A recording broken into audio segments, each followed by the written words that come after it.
গরমের দিনে কার না তরমুজ ভালো লাগে, কিন্তু এখন তো রমজান, তাই কেউ তরমুজ খাইতে পারে না রোজা থেকে।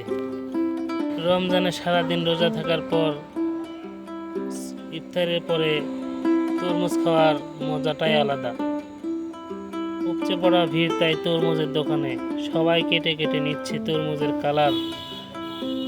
যার যে রকম চয়েস, সে সেরকম তরমুজ ক্রয় করে চয়েস করে তারপরে কালার চয়েস করতেছে। দোকানদারকে দেখে দেখে 50 টাকা কেজি তরমুজ নিবে, কালার দেখে নিবে না, এটা তো কখনো হয় না। তাই সবাই তরমুজটি কেটে নিচ্ছে যাতে লাল কালারটা তার হয়।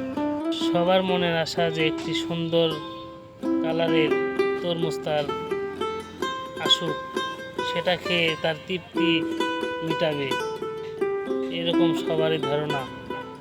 সবাই সুন্দর তরমুজ দেখে নেবেন এবং অবশ্যই তরমুজের মান দেখে নেবেন, সুন্দর তরমুজ খাবেন। ধন্যবাদ সবাইকে।